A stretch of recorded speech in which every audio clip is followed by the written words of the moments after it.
So a friend of mine, I was talking with her. I used an analogy about health and vitality and life and music and how the human body is a lot like an instrument. So guitar, you got 6 strings, okay, and you've got a total of 7 notes, one that repeats. You have E, F, G, A, B, C, D, E. So it's actually 7 notes with one repeating, which is everything in the universe, actually. But more importantly, when you're looking at the Fibonacci sequence and how it applies to the body, right here is a colorful little diagram where you've got in the body, this would be like body heat or radiance. That's the sound that's actually expanding off the guitar and filling the room. And then up here you have silence, which is essentially in between all the notes, obviously. Without silence, music isn't music. It doesn't even, it's just sound. Lots and lots of sound. Because if there's no silence, it's chaos. And then in between that, you have the 7 frequencies. So you have the larger veins in the body, like in the legs and in the heart, and then also in the neck. And then you have the very smallest veins in the body, which are in the brain. And then you have mid-range veins, like right here, which come from your heart and actually extend out to your arms. And the point of that is, what you're looking at is as water moves through a tube, it creates a vortex, right? It swirls. And that swirling is in effect resonance. As your body carries electrolytes, salts, they conduct and resonate with energy. And that's where essentially the sound of your consciousness comes from, right? The various aspects of your body are created by organs attached to various size veins, and based on the size veins that they're attached to, it determines the frequency of resonance of that particular organ, which allows you to have a full and complete octave. So if you imagine that crown chakra, your imagination, your third eye, your throat chakra, your heart chakra, solar plexus chakra, and then the sacral chakra and the root chakra actually connected, because that's the body and the act of creation of the body, essentially. The sacral chakra is all the creative energies in the body, and the root chakra is the actual structure, the integrity of the structure. So survival and acceptance and creation are kind of all in that same thing, because you are what you eat. The better quality of foods you have, the better quality of the body that you have, the better the chances of survival, and also the more things that you can do and create. So the idea of that being that your vascular system constricts and dilates in order to get small variances in the pressure. So if you imagine like that's an open E, I'm constricting further, I'm constricting much higher, right? And that's what the veins do. They constrict to allow you free range of motion within your instrument, that is your body, to conduct energy as you see fit. Now, the problem we have in our society is that people have forgotten that the body is actually an instrument. It's actually conducting resonance, and therefore it can easily fall out of tune. Because imagine this, right?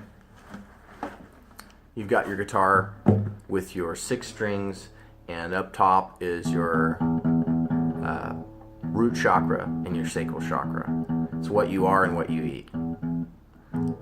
Little low in nutrition. And the breath, you're feeling a little bit anxious, a little bit stressed out, a lot of stuff to do, need a lot of energy, trying to breathe in as much air as possible. And your heart, feeling a bit down. Things are tough. It's a lot of strain in this world. It's emotionally deprived. So lots of people are on antidepressants, more than 10% of the population. And that's not even including people that are taking drugs of other kinds to try to escape this abysmally low heart state that we live in. So next would be your throat chakra, and you speak very highly of yourself because you think that makes your life better. So you speak highly. And then you've got your third eye, your imagination. What your imagination perceives is actually pretty abysmal. And if you pay attention to the corporate media, that's going to tell you that everything's terrible and life is getting bad and worse all the time. And, well, the universal connection is basically so low that it's essentially not even on the guitar.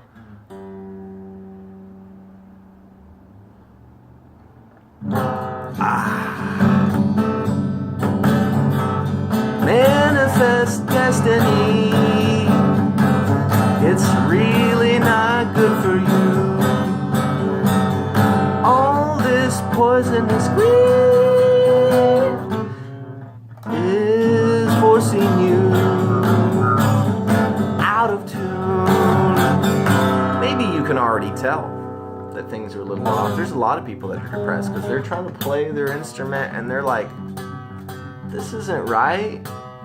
And nobody's telling them how to do it right. Nobody's telling them how to tune themselves.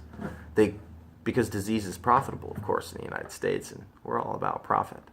I'm more about prosperity. I like good music. I like people that are living in harmony, that have the ability to play beautiful symphonies with their own lives.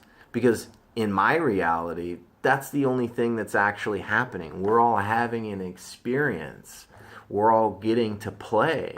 And we're playing not so great, a little out of tune. And that's okay. It's just a matter of tuning.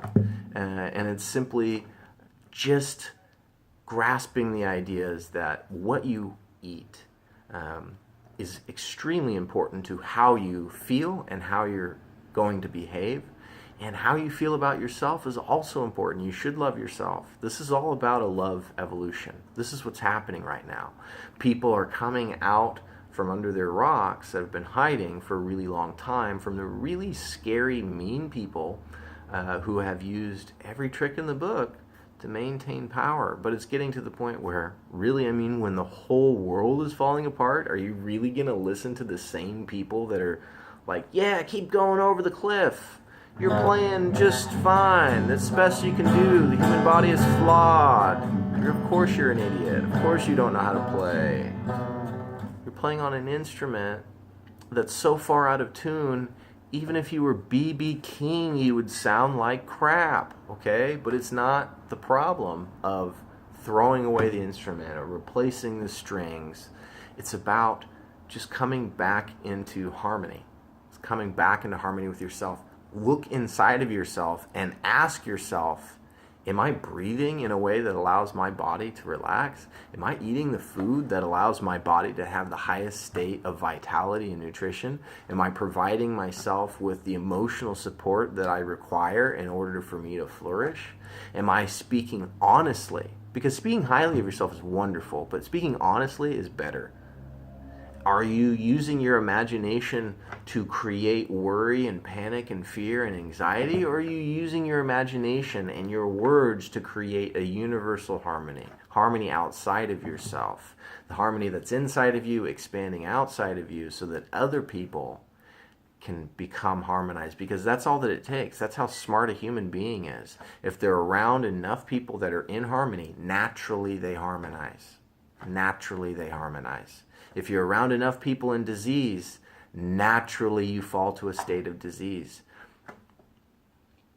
Unless, you know how to tune your own guitar, in which case you're going to keep playing. You play, you ramp on. That's what I'm going to do. I'm going to do a lot of playing. I'm going to play really hard, and it's okay. I can tune myself. I can always come back. I can always heal. And so that's why I've never been held back by other people that are out of tune. They don't even get it. They don't even understand that they could be playing their own game of life. But instead, we play like this, And we don't have any teachers, we don't have any gurus, we don't have any leaders that care to do anything, because this disease is profitable. Because rather than teaching people how to tune a guitar, they say there's something wrong with your ears. Let's go ahead and fix your ears. Now you can't hear, right? That's better, right? That's nonsense. We need to come together and express our desire to heal both ourselves and other people, because when that happens, all of a sudden you're going to find that there's way more love in the world that you just didn't ask for because you didn't know how. You didn't know that it was the right time. It's the right time. This is the only time. If the end of the world isn't enough motivation for you to actually look at yourself, what is? What are you running from? You can just tune yourself. You can come back into harmony. You can play like a master musician. It's not too late. Your guitar is not broken. It just needs tuning. And that's okay. That's what this whole love evolution's about, is understanding that it's not just about loving the music that's played. It's about loving the instrument that's playing the music, and loving the idea of there's a relationship between sound and silence that we're not really paying attention to. And there's a relationship between all people in the sense that we're all an instrument, the same instrument. You could play a different song, you could play a completely different style of music, but it won't stop the fact that there's a certain brotherhood, right? There's a certain sisterhood between instruments. That's why we relate things as families, because we are all one big giant family, and we play very dynamic music. And you don't have to like all the music, but you shouldn't hate any of it either. And if you hate music, it's because you hate the sound of your own music. And the people that never learn how to play their guitars, they're like, nobody should play music ever. Music is terrible. Love is terrible. It's a waste of time. Because they're like, I don't know how to love. Nobody loves me. And nobody would love the sound of my music. So they get used to playing horrible music. It sounds like greed and poverty and violence and injustice and corruption and bigotry and racism. That's what it sounds like to me. But it's okay, because those people can come into harmony too. It's just a choice. But they have to make it.